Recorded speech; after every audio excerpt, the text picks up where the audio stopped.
पहाड़ों की तलहटी में बसा हुआ एक बहुत ही प्यारा गांव था। लोग दूर दूर से वहां घूमने आते थे। उसी गांव के पास एक घना जंगल था और उस जंगल में एक हवेली थी। वो हवेली बहुत ही पुरानी और सुंदर थी। रोज रात को उस हवेली में से किसी लड़की के हंसने की आवाज आती थी। इस वजह से गांव वाले उस हवेली से इतना घबराते थे कि रात में उस हवेली के पास से भी नहीं गुजरते थे। चंदू नाम का एक गांव वाला वहां से गुजर रहा होता है। चंदू जैसे ही हवेली के गेट के पास पहुंचता है, एक जोर से हवा का ठंडा झोंका आता है। चंदू खुश हो जाता है। अरे वाह, कितनी ठंडी हवा का झोंका है। भरी गर्मी में सर्दी का एहसास करवा दिया, मजा आ गया। लेकिन उसी समय चंदू को याद आता है ये गर्मी के दिन है और कहीं भी ठंडी हवा का मतलब नहीं बनता। लेकिन अभी थोड़ी देर पहले तो इतनी गर्मी थी, एकदम से ठंडी हवा कैसे बहने लगी? उसी समय एक लड़की की परछाई दिखाई देती है। परछाई में से आवाज आती है जो चंदू को बुला रही होती है। परछाई की आवाज सुनकर चंदू घबरा जाता है और वहां से भागने लगता है। अरे भाग रे, इतनी रात को घने जंगल में कौन है जो मुझे मेरे नाम से पुकार रहा है? लगता है ये वही चुड़ैल लड़की है। चंदू भागने लगता है, लेकिन काफी देर तक भागने के बाद भी वो उसी जगह पर खड़ा रहता है। अरे मोरी मैया, मैं तो अभी भी उसी जगह पर ही हूँ। ये कैसा जादू है? भगवान, बस इस बार बचा ले। मैं जिंदगी में कभी रात में नहीं निकलूंगा। लेकिन चंदू इतना डर जाता है कि वहीं पर बेहोश हो जाता है। उसी समय एक चुड़ैल लड़की वहां आती है और उसे देखकर बोलती है, बड़ी जल्दी बेहोश हो गया। अभी तो इसने मेरी खूबसूरती नहीं देखी, नहीं तो मर ही जाता। ऐसा कहकर चुड़ैल लड़की वहां से चली जाती है। उधर चंदू को जब होश आता है, वो अपने आप को गांव के भीतर अपने दोस्तों छगन और मगन के पास पाता है। अरे भाइयों, मैं क्या बताऊं, कल रात को उसी भूतिया हवेली के पास बहुत ही सुंदर लड़की देखी। वो मुझे बुला रही थी। वो इतनी सुंदर थी कि परियां भी शर्मा जाएं। क्या फेंक रहा है चंदू? परियों से भी सुंदर है? अरे मैंने तो सुना है वहाँ चुड़ैल रहती है। तू भी लगता है हमसे मजाक कर रहा है। देखो, अगर तुम दोनों को मुझ पर यकीन नहीं है तो मुझसे कल रात की बात मत करो। अरे यार चंदू, तुम भी छगन की बात का बुरा मान रहे हो। पता है ना वो कितना मजाक करता है। चलो नाराज मत हो, आगे बताओ ना फिर क्या हुआ।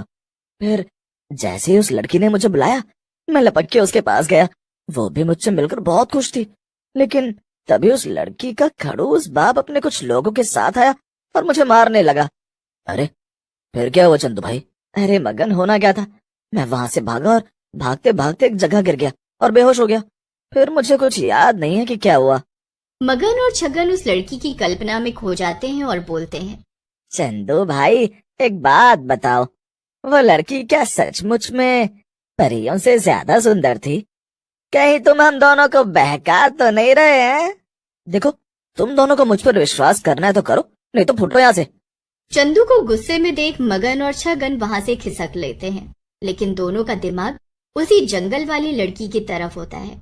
अरे मगन, क्या सच में इतनी सुंदर लड़कियां होती हैं?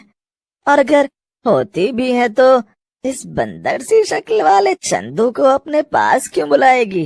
अरे यार छगन, मुझे तो लगता है ये मनचला चंदू जंगल में अकेली लड़की देखकर उसके पास गया होगा और उस लड़की के घर वालों ने उसकी पिटाई करती होगी और इसी वजह से ये बेहोश हो गया होगा। और हमें अपने किस्से सुना रहा है। मगन और छगन दोनों ही मन चले थे। दोनों का मन चंदू की बात सुनने से उस लड़की को देखने का कर रहा होता है। इसलिए दोनों रात में जंगल जाने की योजना बनाते हैं और रात में जंगल पहुंच जाते हैं। अरे छगन, ये जंगल तो बहुत ही डरावना लग रहा है।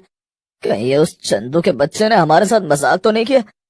मुझे तो बहुत ही डर लग रहा है। मगन, डर तो मुझे भी बहुत लग रहा है, लेकिन देखना तो पड़ेगा ही ना। वैसे भी सुना नहीं है क्या कि कीचड़ में ही कमल होता है? वैसे ही सुंदर लड़कियां जंगल में अकेले ही रहती हैं। अब ये बकवास बात कहाँ से सुन ली तूने? कौन से बाबा ने बताई तेरे को ये बात कि सुंदर लड़कियां जंगल में रहती हैं? ये बात श्री श्री श्री 1,00,000 बाबा छगन दास ने बताई है। जैसे ही छगन की बात खत्म होती है, तभी वहां एक लड़की की सुरीली आवाज आती है। अरे ओ छगन और मगन, तुम दोनों मुझे ही ढूंढ रहे हो क्या? बताओ न। जी जी परी जी, मैं आप ही को ढूंढने आया था। और ये मेरा दोस्त है मगन, हम दोनों आपको ही ढूंढ रहे हैं। छगन की बात सुनकर लड़की की आवाज फिर से आती है। बहुत ही मन चले हो तुम दोनों के साथ खूब पटेगी। चलो हवेली पर, वहीं मिलते हैं। लड़की की आवाज सुनकर मगन खुश हो जाता है। वाह, हवेली पर तो मैं मतलब हम दोनों चलना चाहते हैं, लेकिन आप भी तो सामने आ जाओ, जरा हम भी तो देखें कि इस कोयल सी आवाज की मालकिन कौन है। मगन की बात सुनकर चुड़ैल एक लड़की बनकर उन दोनों के सामने आ जाती है। इतनी सुंदर लड़की सामने देखकर छगन और मगन हैरान रह जाते हैं। अरे मगन, वो चिंदी चोर चंदू तो सही कह रहा था, ये तो सचमुच परियों से भी ज्यादा सुंदर है। अगर ये फिल्मों में आ जाए तो सारी हीरोइनें बॉलीवुड से भाग जाएंगी। सही कह रहे हो छगन, ये लड़की तुम्हारी भाभी बनने के लिए बिल्कुल सही है, समझे। मगन और छगन को अपने को यूं घूरता देख लड़की बोलती है। क्या हुआ तुम दोनों को? क्या मैं सुंदर नहीं हूँ? और अगर तुम दोनों को नहीं चलना तो तुम दोनों वापस जा सकते हो। लड़की की बात सुनकर मगन और छगन दोनों घबरा जाते हैं और बोलते हैं, अरे नहीं नहीं, हम दोनों तुम्हारे साथ चलेंगे। वो हमारे पूरे गांव में तुमसे गोरी लड़की नहीं है कोई, इसीलिए हम थोड़ा सोच में पड़ गए। चलो चलो। लड़की छगन के गालों में हाथ फेरते हुए बोलती है, तुम दोनों बहुत ही मजाकिया हो। तुम दोनों के साथ बातें करने में मजा आएगा। फिर छगन और मगन लड़की के साथ साथ हवेली की ओर चले जाते हैं। दोनों जैसे ही हवेली के अंदर घुसते हैं, हवेली का दरवाजा अपने आप बंद हो जाता है। ये देखकर मगन घबरा जाता है और बोलता है, ये दरवाजा अपने आप क्यों बंद हो गया? क्या चक्कर है ये? कौन हो तुम? मगन की बात सुनकर लड़की की गर्दन छगन और मगन की तरफ घूम जाती है और वो एक चुड़ैल के रूप में आ जाती है।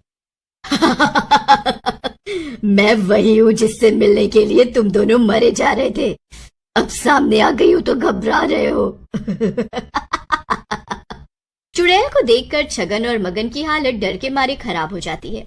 दोनों हवेली से भागने की कोशिश करते हैं, लेकिन हवेली का दरवाजा बंद होने की वजह से भाग नहीं पाते। कहाँ भाग रहे हो मेरे जमूरो? तुम दोनों यहाँ आ तो गए हो, लेकिन जाओगे मेरी मर्जी से ही। चुड़ैल उन दोनों को बांध देती है और बोलती है, तुम दोनों अब मेरा शिकार हो। अगली अमावस्या पर तुम दोनों की बलि देकर तुम दोनों का नरम नरम मांस खाऊंगी। फिर चुड़ैल वहां से चली जाती है। चुड़ैल के जाने के बाद मगन और छगन आपस में बातें करने लगते हैं। ये सब बस चंदू चोर का किया धरा है। एक बार मुझे मिल जाए, मैं उसका गला दबा दूंगा, छोड़ूंगा नहीं मैं उसे। गुस्सा मत हो छगन, तू उसे तब पकड़ेगा जब यहाँ से जिंदा बाहर जा पाएगा। नंदू की बात सुनकर वहाँ खड़ा चंदू सरपंच और नंदू को सारी बात बताता है, जिसे सुनकर सरपंच जी बोलते हैं, तुम बहुत बड़े मूर्ख हो चंदू। अपने जरा से मजाक के लिए तुमने 2 जिंदगियां खतरे में डाल दी। आपका गुस्सा होना जायज है सरपंच जी, मैं उन दोनों को जरूर ढूंढ कर लाऊंगा, चाहे कुछ भी हो जाए। रुक जा चंदू, मैं भी तेरे साथ चलता हूँ।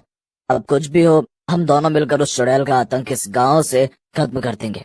ऐसा कहकर नंदू और चंदू जंगल की ओर चल पड़ते हैं। रास्ते में उन्हें शिव भगवान का मंदिर मिलता है। नंदू मंदिर से शिव भगवान का त्रिशूल ले लेता है। दोनों हवेली के बाहर पहुंच जाते हैं। फिर चंदू और नंदू हवेली की दीवार कूदकर अंदर चले जाते हैं। अंदर उन्हें छगन और मगन बंधे हुए दिखते हैं, लेकिन उन दोनों के कुछ करने से पहले ही वहां चुड़ैल आ जाती है और बोलती है,